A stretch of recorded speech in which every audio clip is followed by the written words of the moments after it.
प्रज्ञाचं हॉस्पिटलमध्ये ड्रेसिंग चालू होतं आणि बाकीचे सगळे काळजीत बाहेर उभे होते. अभि एका भिंतीला टिकून दारातल्या आरशातून प्रज्ञाकडे बघत उभा होता. सीमा अभिकडे आली आणि त्याला थँक्स म्हणाली. आज तुम्ही नसताच तर काय झालं असतं माहीत नाही. तुम्ही जे केलं त्यासाठी थँक्यू हा शब्द खूपच लहान आहे, पण तरीही थँक्यू. सीमाच्या बोलण्यावर अभिने कोणती प्रतिक्रिया दिली नाही. सीमा पुढे काहीच बोलली नाही आणि सियाजवळ जाऊन उभी राहिली. सियाने हळू सीमाला विचारले, सीमा तुला हा मुलगा विचित्र वाटत नाही का? हे ऐकून सीमाने सियाकडे बघितले. मग सिया पुन्हा म्हणाली, म्हणजे मला म्हणायचं की त्याचा ॲटिट्यूड बघ, जसं तो त्याची अक्कड नाकावर घेऊनच फिरतोय असंच वाटतंय. बिचाऱ्या माणसाने सॉरी आणि थँक्स म्हणण्याआधी 1000 वेळा विचार करावा. समीर सुद्धा हळूच म्हणाला, तू एकदम बरोबर बोललीस सिया, खरंच खूप विचित्र व्यक्ती आहे ही. तेवढ्यात डॉक्टर खोलीतून बाहेर आले. त्यांना बाहेर येताना पाहून सगळे त्यांच्याकडे धावले. सीमाने लगेच विचारले, प्रज्ञा ठीक आहे ना डॉक्टर? हो तशी तर ठीक आहे, पण जोखम मोठी आहे. बरी व्हायला थोडा वेळ लागेल. थोडी काळजी घेणं गरजेचं आहे. पायाची दुखापत खोल आहे, त्यामुळे ज्या पायावर जास्त भार टाकू नका, याची काळजी घ्या. एवढं बोलून डॉक्टरांनी औषधाचा कागद सीमाकडे दिला आणि म्हणाले, मी इंजेक्शन दिलंय, ही औषधं आणा आणि वेळेवर देत राहा. 8-10 दिवसात ठीक होऊन जाईल. तुम्हाला हवे असल्यास तुम्ही त्यांना घरी घेऊन जाऊ शकता. समीरने सीमाच्या हातातून औषधांचा कागद घेतला आणि म्हणाला, सीमा तुम्ही सगळे प्रज्ञासोबत गेस्ट हाऊसमध्ये जा, मी ही औषधं घेऊन येतो. असं म्हणत समीर निघून गेला. तितक्यात अभि सोडून सगळे प्रज्ञाच्या खोलीत आले, पण अभि अजूनही दारातच उभा होता. प्रज्ञाच्या डोक्याजवळ बसून सीमाने विचारले, आता कसं वाटतंय? प्रज्ञा सीमाकडे पाहत म्हणाली, मी ठीक आहे. सिया आणि विनय प्रज्ञाच्या पायाजवळ बसले. तेवढ्यात रुद्र तिथे आला. अभिला पाहताच त्याने त्याला मिठी मारली आणि विचारले, तू ठीक आहेस ना? हो, अभिने उत्तर दिले. रुद्रला पाहताच हवालदाराने सलाम केला आणि विचारले, रुद्र सर तुम्ही इथे काय, कसे काय? रुद्रने हवालदाराकडे पाहिले आणि म्हणाला, होय, अभि माझा मित्र आहे आणि त्यानेच मला फोन करून अपघाताची माहिती दिली होती. सगळ्यांचे स्टेटमेंट घेतले आहे का? डॉक्टर त्यांचे ड्रेसिंग करत होते, आता घेणार आहे. एवढं बोलून हवालदार प्रज्ञाच्या दिशेने गेला आणि प्रज्ञा, अभि आणि इतर सर्वांचे स्टेटमेंट घेऊ लागला. जे काही झालं ते प्रज्ञाने हवालदार आणि रुद्रला सगळं सांगितलं. रुद्र अभिला म्हणाला, तसे इन्स्पेक्टरने त्या दोन्ही गुंडांना अटक केली आहे. बाकी सर्वांनाही लवकरच पकडले जाईल. रुद्रचे बोलणे ऐकून प्रज्ञा कुणालबद्दल विचार करू लागली. अभिकडे बघत ती मनात म्हणाली, त्या माणसाला अटक करणं खूपच गरजेचं आहे. आज त्याने माझ्यामुळे सीमावर बंदूक दाखवली आणि यांच्यावर तर गोळी मारली. जर मी योग्य वेळी पाहिलं नसतं तर माझ्यामुळे एका निष्पाप माणसाचं आयुष्य उद्ध्वस्त झालं असतं. देवा तुझे खूप खूप आभार की तू यांना काही होऊ दिलं नाहीस, नाहीतर मी स्वतःला आयुष्यभर दोष देत राहिले असते. रुद्रने अभिच्या खांद्यावर हात ठेवला आणि म्हणाला, ओके अभि, आता मी जातो. पुन्हा भेटू, टेन्शन घेऊ नकोस. त्या गुंडांना नक्कीच अटक होईल आणि मी त्यांना तुरुंगात पाठवूनच राहील. अभिने रुद्रशी हात मिळवला आणि त्याला मिठी मारली आणि म्हणाला, थँक्स. बाय द वे तुला त्या मुलीबद्दल काही माहिती मिळाली का? अजून नाही काही, पण लवकरच मिळेल. मी तुझ्याशी फोनवर बोलेन. बाय, रुद्र म्हणाला. अभिही हसत हसत म्हणाला बाय. त्याला बाय म्हणताच रुद्र हवालदाराशी बोलत तिथून निघून गेला. तो निघून जाताच विनयने प्रज्ञाला विचारले, तू हॉस्पिटलच्या बाहेर जाईपर्यंत चालू शकशील का? प्रज्ञाने होकार दिल्यावर विनय म्हणाला, तुम्ही दोघी प्रज्ञाला काळजीने बाहेर घेऊन या, तोपर्यंत मी ऑटो घेऊन येईल. प्रज्ञाला बसमध्ये अस्वस्थ वाटेल म्हणून मी बस गेस्ट हाऊसला परत पाठवली आहे. मी असा जातो आणि परत येतो. असे म्हणत विनय निघून जाऊ लागला. थांब, अभि दाराला धरत म्हणाला. विनय थांबला आणि बाकी सगळ्यांनी अभिकडे बघितलं. अभि आत आला आणि प्रज्ञाकडे बघत म्हणाला, ऑटोमध्ये जायची गरज नाही, मी तुम्हा सर्वांना माझ्या गाडीने सोडतो. अभिला नाही म्हणायची कोणाची हिंमत नव्हती. विनय हसला आणि म्हणाला, ठीक आहे, हॉस्पिटलचे बिल भरून मी येतो. एवढे बोलून विनय निघून गेला. सीमा आणि सियाने प्रज्ञाला आधार दिला आणि तिला बेडवरून उचलले. उभी राहताच प्रज्ञाच्या पायात वेदना पुन्हा सुरू झाल्या, जे तिच्या चेहऱ्यावर स्पष्ट दिसत होते. हे पाहून अभि प्रज्ञाकडे गेला. प्रज्ञा त्याला पाहताच लगेच थँक्यू म्हणते आणि म्हणाली, मी आता चालू शकते. प्रज्ञा हे बोलताच अभि थांबला आणि हाताची घडी बांधून उभा राहिला. सीमा आणि सियाने प्रज्ञाला आधार दिला आणि तिला खोलीच्या दारात आणले. पण त्यानंतर प्रज्ञाने एक पाऊलही पुढे टाकला नाही, कारण तिच्या पायावर ताण आल्याने तिला पाय खूप दुखू लागला. तरीही प्रज्ञा चालण्याचा प्रयत्न करत होती. अभि रागाने प्रज्ञाकडे जातो आणि सीमाचा हात पकडतो व तिला प्रज्ञापासून बाजूला करतो आणि प्रज्ञाला पुन्हा आपल्या हातात उचलतो. सीमा आणि सिया डोळे मोठे करून अभिकडे पाहू लागल्या. अभिचे हे कृत्य प्रज्ञाला अजिबात आवडले नाही. रागाच्या भरात स्वतःची सुटका करून घेत ती म्हणाली, हा काय उद्धटपणा आहे, मला सोडा, मला खाली घ्या. अभिने प्रतिसाद दिला नाही आणि फक्त प्रज्ञाकडे रागाने पाहत राहिला. त्याला रागवलेले पाहून प्रज्ञाने बोलणे थांबवले आणि डोळे खाली केले. प्रज्ञाला हातात घेऊन अभि हॉस्पिटलमधून बाहेर आला. प्रज्ञाला उचललेले असतानाच त्याने आपल्या गाडीचा दरवाजा उघडला आणि प्रज्ञाला काळजीपूर्वक कारमध्ये बसवले आणि स्वतः येऊन तिच्या बाजूला ड्रायव्हिंग सीटवर बसला. तेवढ्यात समीर आणि विनय दोघे आले. विनयने अभिकडे बघितले आणि म्हणाला, आपण सगळे एका गाडीत बसू शकणार नाही. मी गेस्ट हाऊसच्या गाडीत सिया आणि समीरला घेऊन गेस्ट हाऊसवर पोहोचतो. तू प्रज्ञा, सीमा आणि सुप्रियाला घेऊन ये. अभिने उत्तर दिले नाही. सीमा आणि सुप्रिया अभिच्या गाडीत मागे बसल्या. ते बसताच विनय अभिला म्हणाला, हॉस्पिटलचे बिल भरल्याबद्दल थँक्यू. हे ऐकून प्रज्ञा पुन्हा एकदा अभिकडे आश्चर्याने पाहू लागली. प्रज्ञाकडे पाहून अभि उद्दामपणे म्हणाला की हिला झालेल्या जखमा माझा जीव वाचवण्याचा प्रयत्न करत असताना झालेल्या आहेत, म्हणून मी काही उपकार केलेले नाहीत, फक्त त्याचे थोडे कर्ज फेडले. असे म्हणत अभिने गाडी स्टार्ट करण्यासाठी चावी फिरवली. अभिची ही वृत्ती पाहून प्रज्ञाचे सगळे मित्र एकमेकांच्या तोंडाकडे पाहू लागले. गाडी सुरू करताना अभि प्रज्ञाला म्हणाला, तुझा सीट बेल्ट बांध. हे ऐकून प्रज्ञाने सीट बेल्ट बांधण्याचा प्रयत्न सुरू केला, पण तिच्या तळहातावर दुखापत झाल्यामुळे तिला सीट बेल्ट बांधताना आला नाही. मी लावते, असे म्हणत सीमा गाडीतून बाहेर पडू लागली. अभि प्रज्ञाच्या दिशेने खाली वाकला आणि प्रज्ञाच्या डोळ्यात बघून सीट बेल्ट बांधू लागला. सीमा आणि सुप्रिया पुन्हा एकदा डोळे न मिचकवता त्या दोघांकडे पाहू लागल्या. अभिने जमेल तसा सीट बेल्ट बांधला. प्रज्ञा गाडीतून बाहेर पडू लागली, पाहू लागली. तेव्हा अभिनेही गाडी पुढे घेतली. गाडीतून बाहेर बघत प्रज्ञा मनातल्या मनात म्हणाली, तो माणूस तुला शोधत इथपर्यंत पोहोचला आहे. आज जर यांनी वेळीच येऊन तुला त्या राक्षसापासून वाचवले नसते तर तो त्याच्या ध्येयात यशस्वी झाला असता. त्या रात्री त्या माणसाला माझ्यासोबत जे काही करायचे होते तो प्रसंग मी आजपर्यंत विसरले नाही आणि आज पुन्हा तो माझ्या खूप जवळ आला. तो माणूस पुन्हा माझ्यापर्यंत पोहोचण्याआधी मला इथून लवकर जावे लागेल. सीमा, आपण आजच इंदूरला परत जाऊ, मला इथे राहायचे नाही. प्रज्ञा गाडीतून बाहेर बघत म्हणाली. हे ऐकून अभि प्रज्ञाकडे आश्चर्याने पाहू लागला. सीमाने प्रज्ञाला अस्वस्थ पाहिले आणि लगेच म्हणाली, होय प्रज्ञा, आपण आजच परत जाऊ, मी तिकिटे बुक केली आहेत. गेस्ट हाऊसवर पोचल्यानंतर आपण पॅकिंग सुरू करू. कार चालवत असताना अभिने विचारले, तुम्ही कोणत्या गेस्ट हाऊसमध्ये थांबलात? सीमाने लगेच उत्तर दिले, श्यामला हिल्समध्ये. सीमाने हे सांगताच अभिने आपली गाडी हिल्सकडे वळवली. प्रज्ञा आणि सीमा आणि सुप्रिया तिघीही बसल्या होत्या. जेव्हा सीमाने तिला अस्वस्थ पाहिले तेव्हा ती म्हणाली, मला माफ कर प्रज्ञा, सर्व काही माझ्यामुळे झाले. कालच इथून परत जायला हवे होते. मी तुला इथे थांबण्याचा हट्ट केला नसता तर तुला इतकी दुखापत झाली नसती. सीमाच्या बोलण्याला प्रज्ञाने काहीच प्रतिसाद दिला नाही आणि ती खिडकीतून बघत फक्त कुणालचा विचार करत होती. गाडी चालवताना अभि सारखं प्रज्ञाकडे बघत होता. काही वेळाने सगळे गेस्ट हाऊसवर पोहोचले. इथे थांबवा, सीमा गेस्ट हाऊस दिसताच म्हणाली. अभिने गाडी थांबवली आणि गाडीतून बाहेर आला. त्याने प्रज्ञाच्या बाजूचा दरवाजा उघडला आणि प्रज्ञाचा सीट बेल्ट काढण्यासाठी खाली वाकला. अभिला तिच्या इतक्या जवळ पाहून प्रज्ञाच्या हृदयाचे ठोके वेगाने वाढले. अभिची नजर प्रज्ञाच्या चेहऱ्यावर पडली.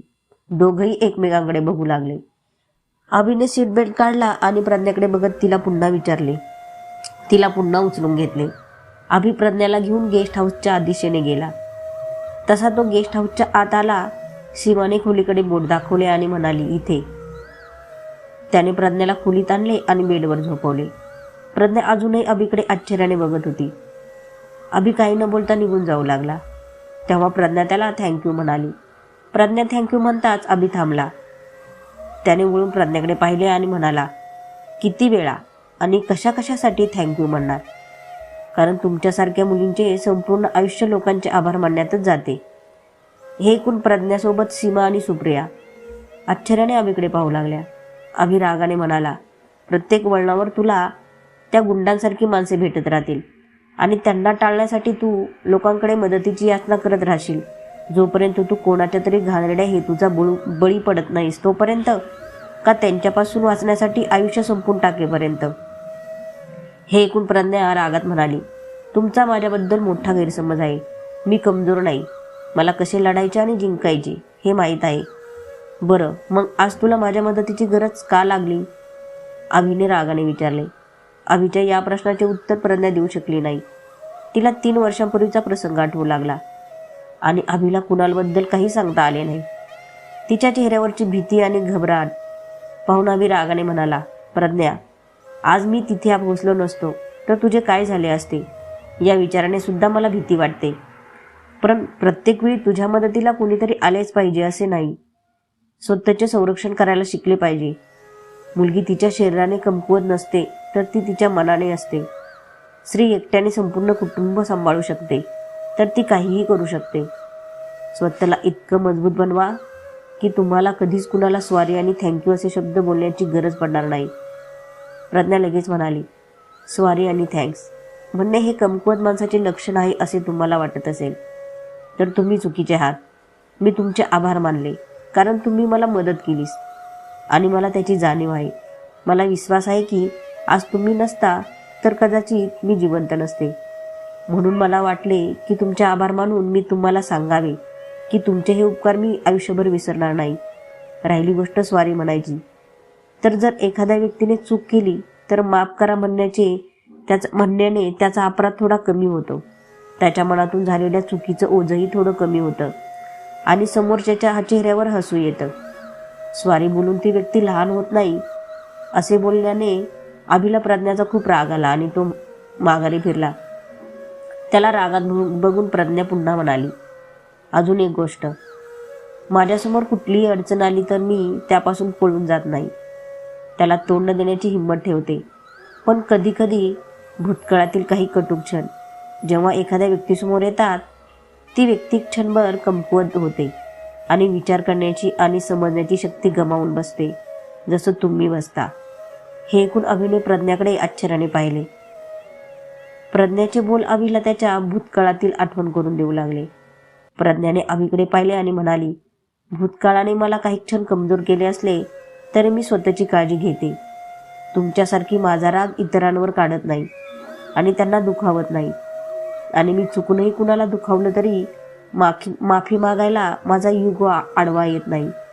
हे ऐकून अभि रागाने त्याची मूठ आवळून निघून जातो. प्रज्ञा, तू वेडी आहेस का?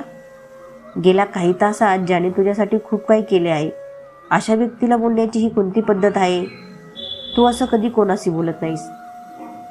सीमाने प्रज्ञाच्या जवळ बसताना विचारले.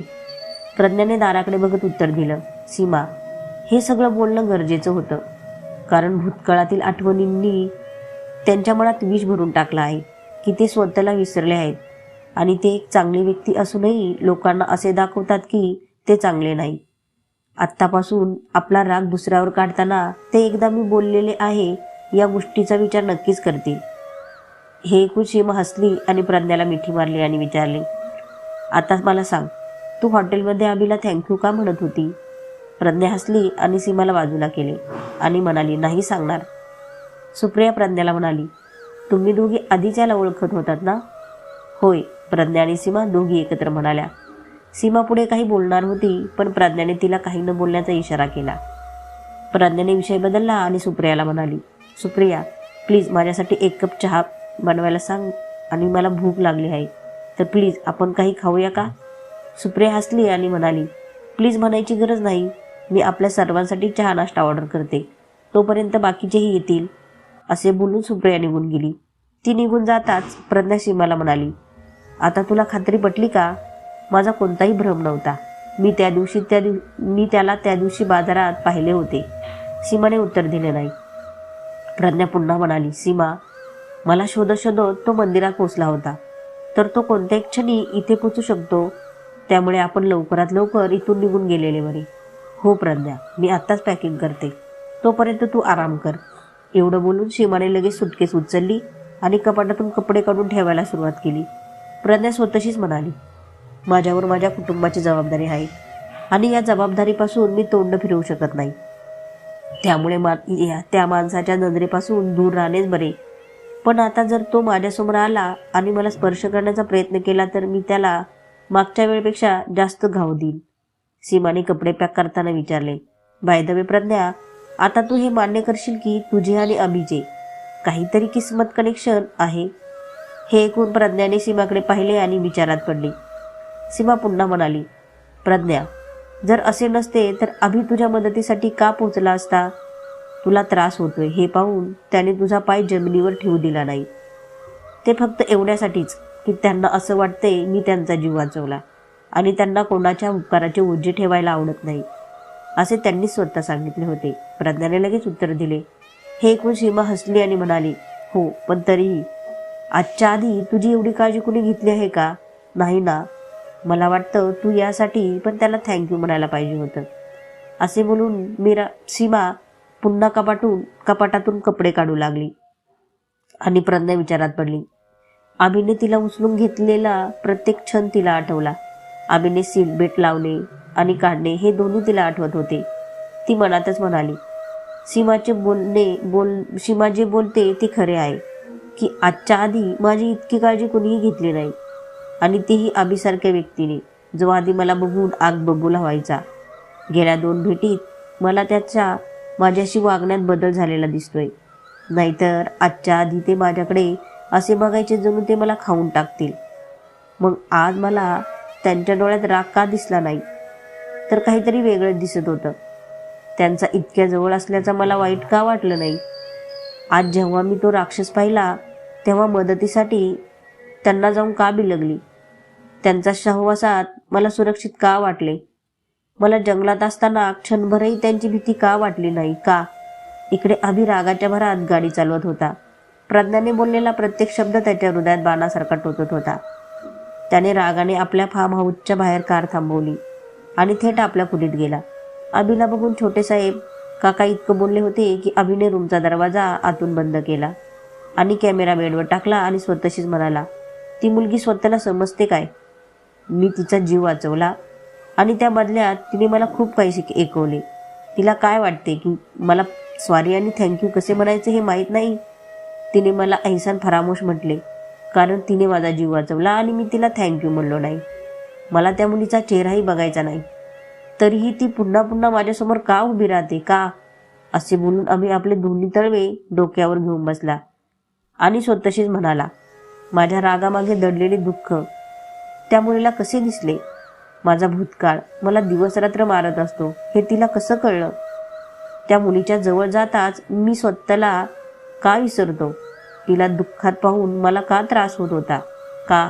असे म्हणत अभिने रागाने टेबलावर ठेवलेले फ्लॉवर पॉट उचलले आणि आरशावर जोरदार आदळले, ज्याचा आवाज संपूर्ण फार्म हाऊसमध्ये गुंजला. काका आणि महेश धावत दारात आले आणि दार ठोठावू लागले. काय झालं छोटे साहेब, ठीक आहात ना? आवाज कशाचा होता? काकांनी घाबरत विचारले.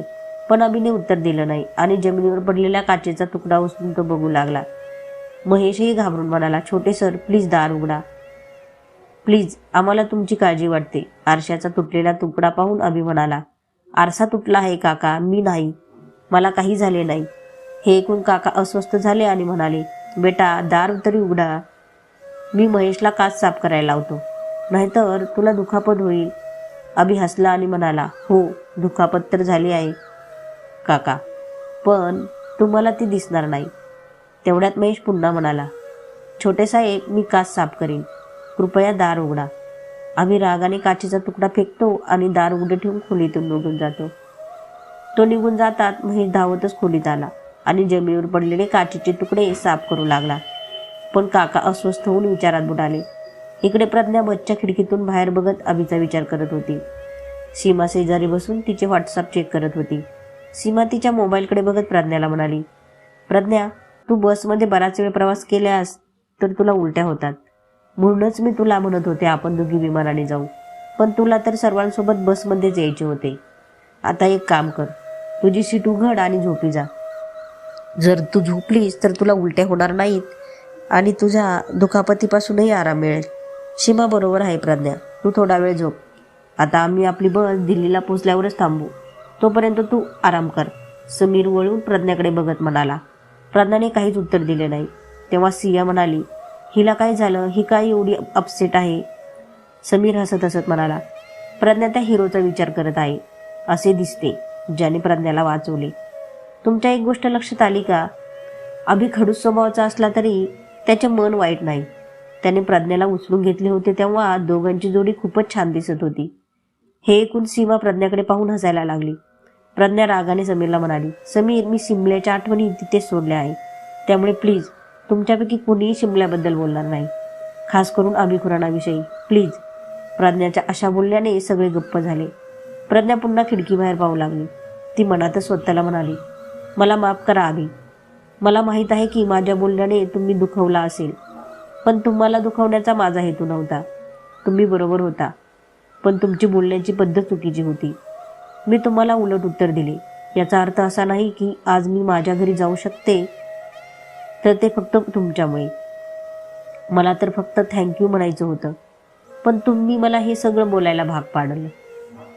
जमलं तर मला माफ करा. इकडे अभि फार्म हाऊसच्या टेरेसवर उभा राहून प्रज्ञाचाच विचार करत होता. त्यालाही प्रज्ञासोबत घालवलेला प्रत्येक क्षण आठवत होता. तो स्वतःशीच म्हणाला, अभि, त्या मुलीने काही चुकीचे बोलले नाही. सत्य आहे की आजच्या आधी जेव्हा जेव्हा प्रज्ञा तुझ्यासमोर आली तेव्हा तू तिला दुखावलेस, आणि तेही फक्त ती प्रीतीसारखी सुंदर आहे म्हणून. पण ती सुंदर आहे तर त्यात तिचा काय दोष आहे? प्रज्ञाने तुझी फसवणूक केली नाही, प्रीतीने तुला फसवले. मग त्याची शिक्षा तू प्रज्ञाला का देतोय? तिच्या याच्याशी दूरदूर काहीही संबंध नाही. मग शिक्षा प्रज्ञाला का? कथा आवडली असेल तर लाईक आणि सबस्क्राईब करा. धन्यवाद.